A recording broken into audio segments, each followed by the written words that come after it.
Media వాళ్ళకి అందరికీ చాలా థ్యాంక్స్ అండి, ఇక్కడికి వచ్చిన వాళ్ళందరికీ. అండ్ షే sir, thank you so much. ఇందాక చెప్పినట్టే మీరు వేసిన ఒక్క tweet it's like a boosting for Anaganaga. Thank you so much for coming. And Rahul గారికి, వంశీ నందిపాటి గారికి థ్యాంక్స్ యూ ఫర్ కమింగ్ అండి. సో ఈ ఫిలింలో ఉన్న ఒక డైలాగ్, లాస్ట్ డైలాగ్తోనే నేను చెప్తాను.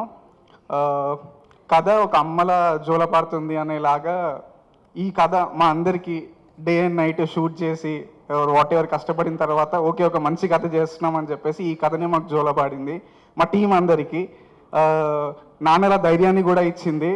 ఏదైనా ఒక రోజు అరే అంటే అవుతుందా, వర్కౌట్ అవుతుందా, లేదంటే 50-50గా ఉన్నప్పుడు కూడా ఈ కథే మాకు నాన్నలా ఏం కాదు ధైర్యంగా ఉండని చెప్పింది.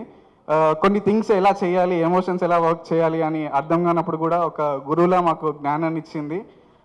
ఒక్క మాటలో చెప్పాలంటే సినిమా అనే ప్రపంచానికి నన్ను మా టీంని ఈ కథ పరిచయం చేసింది.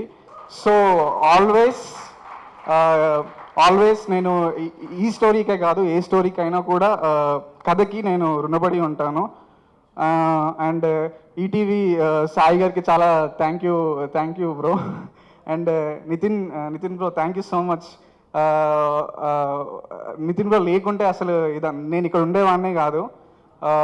ఎందుకంటే ఎప్పుడో 2020లో ఒక ట్రైలర్ చూసి, నా వెబ్ సిరీస్ ట్రైలర్ చూసి, ఇప్పటి వరకు సిరీస్ మొత్తం కూడా చూడలే, thank God for that.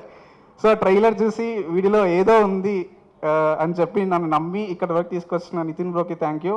And Tanmay అన్న, నాకైతే రైతు గురించి రాసిన డైలాగ్ గుర్తులేదు, బట్ యా 2017 నుంచి నాకు తెలుసు. సో నేను చేస్తాను.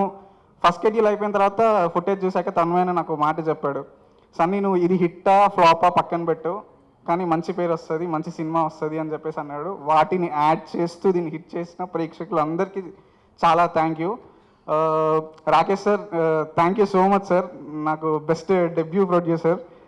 చాలామంది ప్రొడ్యూసర్స్తో వర్క్ చేస్తాను, మీరు దొరకట్లేదు అని అంటున్నారు, కానీ నేను ఎక్కడికి వెళ్ళాను అక్కడే అదే ఫిలిం నగర్ ఆఫీస్లో ఉంటాను. Thank you so much sir. For more videos like this, subscribe Big TV channel.